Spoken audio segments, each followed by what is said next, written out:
8월 25일 살아계신 하나님 말씀 디모데전서 4장 5절부터 6절 말씀으로 기본으로 돌아가자라는 제 말씀 드립니다. 우리 신앙에 있어서 이 치장하는 것을 조심해야 합니다. 요즘은 정상적인 본래의 미인은 보기가 어렵다고 그러잖아요. 성형 수술이 발달해가지고 성형 미인들이 많다는 얘기죠. 한참 전 TV 프로그램에 그 추남 추녀를 성형으로 해서 고쳐주는 프로그램이 있었대요.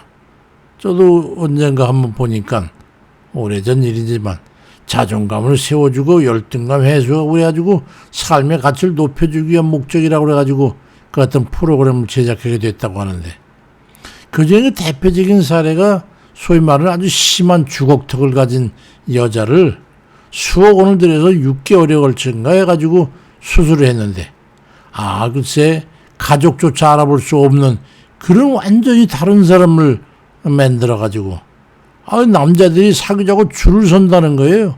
그 여자는 죽어 좋아놨더라고요. 주님께서는 요한복음 7장 24절에서 외모로 판단하지 말고 공의롭게 판단하라고 했는데, 그게 요즘은 좀 헷갈리게 된 것 같습니다. 정도에 따라서 수천만 원에서 수억 원이 있으면은 이 미인으로 거듭나는 건 일도 아닌 그런 시대에 우리가 살고 있어요. 좋은 점도 있을 것 같긴 합니다. 중국 역사상 최고의 추녀였던 가난풍이라고 하는 그런 추녀라 할지라도 수억 원만 들이면 중국 역사상 최고의 미인이라고 칭하던 달기나 우미인 같은 그런 여자를 변신할 수 있으니까 아주 착하고 사람 좋은 추녀를 만나가지고 돈을 들여서 미인으로 탈바꿈 시켜놓으면, 그러고 살면은 누이 좋고 매부 좋은 그런 일이 될 테니까 참 좋은 일이 아닐까 하는 그런 생각을 해봅니다. 조선 왕조의 개국공신이었던 이직의 오롯이에 보면은 백로와 까마귀를 빗대가지고 그 노래한 시가 있습니다. 까마귀 검다 하여 백로야 웃지 마라. 겉 검다고 속까지 검겠느냐. 겉이고 속 검은 이는 너뿐인가 하노라는 그 시가 있는데, 돈만 있으면 요즘은 까마귀도 백로가 될 수 있는 것 같습니다. 베드로전 3장 3절 이하에 보니까 너희의 단장은 머리를 꾸미고 금을 차고 아름다운 옷을 입은 외모로 하지 말고 오직 마음에 숨은 사람을 온유하고 안정한 심령에 썩지 아니할 것으로 하라. 이는 하나님 앞에 값진 것이라고 그리 말씀하고 있고, 로마서 2장 27절에는 이는 하나님께서 외모로 사람을 취하지 아니하심이라고 말씀하고 있는데 말이죠. 근데 우리 그리스도인 중에도 그런 경우가 점점 늘어나는 것 같아요. 초대교회 당시 예수를 믿고 주의 가르침을 따라 살아가던 사람들을 그리스도인이라고 그랬는데, 요즘에 와서는 초대교회 당시처럼 예수 믿고 주의 가르침을 살려고 하는 그런 평범한 가지고는 예수 믿는다고 명함도 내밀지 못하는 그런 시대가 된 거예요. 믿음 외에 주의 말씀과 기도 외에 다른 무언가를 더해서 포장하려고 하는 그런 기형적으로 변질된 그리스도인이 점점 늘어가고 있는 거예요. 우리가 그건 뭔데 거기에 박사고 석사고 그런 게 필요합니까? 우리가 뭔가 더 한다고 해서 더 귀한 그리스도인이 되는 게 아닌데 말이죠. 주의 말씀보다 세상적인 사람의 가르침을 더 비중을 두고 쫓아다니고 있는 거예요. 그러다 보니 이단에 이끌려가거나 잘못된 말씀의 해석으로 인해 가지고 변질된 신앙이 되는 거예요. 썩어버리는 거죠. 하나님께서 존귀하게 보시는 이들은 포장된 외모를 전혀 보시지 않습니다. 잘생긴 남전도회 회장이나 아름다운 여전도회 회장이나 총무를 더 귀하게 보이지 않는다는 말씀이에요.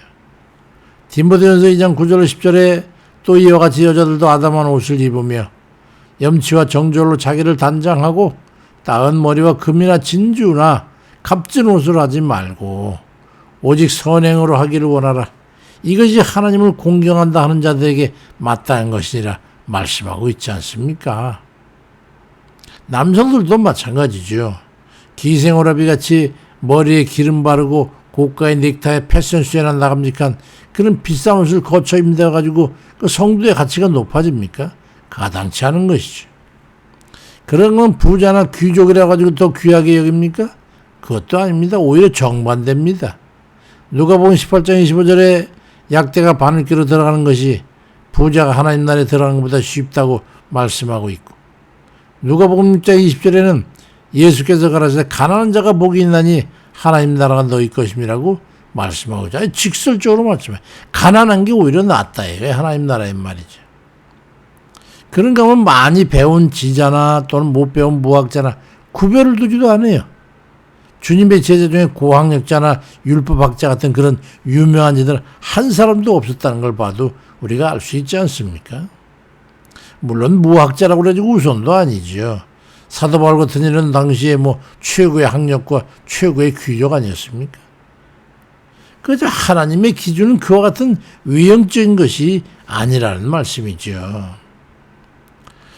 그리스도인의 기준은 극히 단순하고 아주 기본적입니다. 그리스도인의 단장은 말씀과 기도를 기본으로 하죠. 외모, 외적인 그 어떤 조건도 전혀 고려사항이 아닌 거예요. 단순 기본적인 것밖에 없어요. 그 외에는 다 사족이죠. 디모데서 4장 5절 6절에 하나님 말씀과 기도로 거룩해지는데 네가 이것으로 형제를 깨우치면 그리스도 예수의 좋은 일꾼이 되어 믿음의 말씀과 네가 따르는 좋은 교훈으로 양육을 받게 될 거라고 말씀합니다.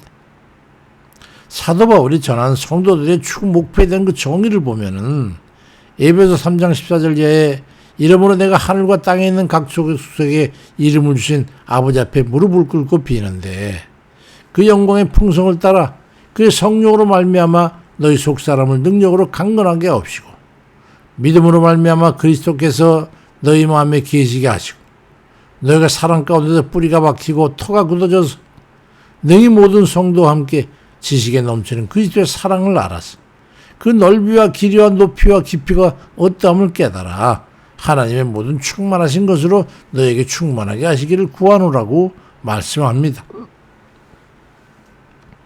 그와 같은 조건의 형성은 바로 말씀과 기도로 이루어지는 것이기 때문에 사도 바울은 디모데에게 이 두 가지를 성도들에게 집중해서 가르치라고 강력하게 지침을 주고 있는 거예요.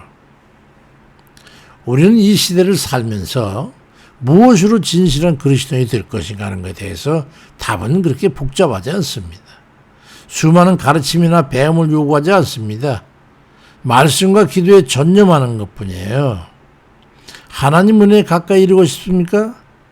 무궁무진한 하나님 지식의 바다에 산포되어 있는 그 주의 말씀이 성경에 충실하시기 바랍니다. 그럼 되는 거예요.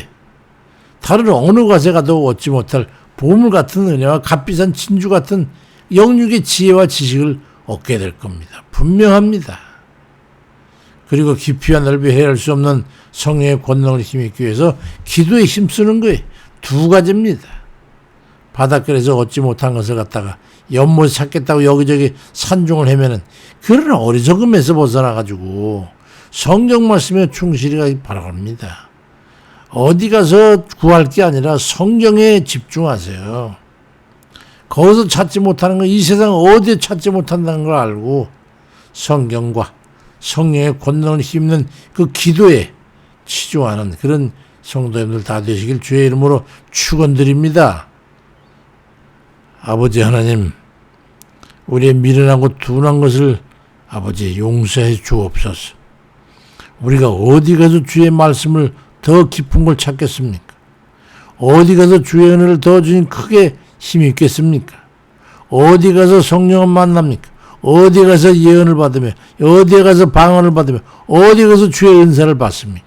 오직 주의 말씀과 기도로서만 이루어지는 것을 깨닫고 아버지 하나님 배울 수 없는 것을 배운다고 돌아다니고 은혜를 찾지 못한 것을 은혜를 찾겠다고 돌아다니고 아버지 하나님 한 곳에 앉아 성경 말씀 보고 기도하고 그 속에서 하나님의 진리의 말씀과 은혜를 찾고 크신 은혜의 능력을 찾는 그런 이들 될 수 있도록 아버지 하나님 깨우쳐 주시고 인도해 주옵소서. 병든 이들 특별히 하나님 기억하시고 어서 주님 쾌유할 수 있도록 주의 성령의 권능을 덧입혀 주시고, 또 주님 삶의 문제에 있어서 치여서 걱정 염려 중에 있는 형제들 아버지께서 기억해서 속히 그 사세에서 벗어날 수 있도록 도와주시고, 아버지는 걱정 근심 가운데 해결할 수 없어서 혼자 힘을 어찌할 수 없어서 오직 주만 바라보고 주께 기도하며 엎드린 우리 형제들을 주님 기억해 주옵소서. 마땅히 그들에게 하나님께서 힘과 능력이 되어 주옵소서. 우리의 구원은 오직 주를 불러 찾는 데 있음을 깨닫고 전심으로 주를 불러 찾는 그런 이들이 되어서 하나님의 자비와 긍휼과 은혜를 힘입을 수 있도록 역사해 주옵소서.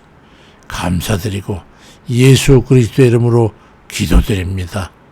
아멘입니다. 주님.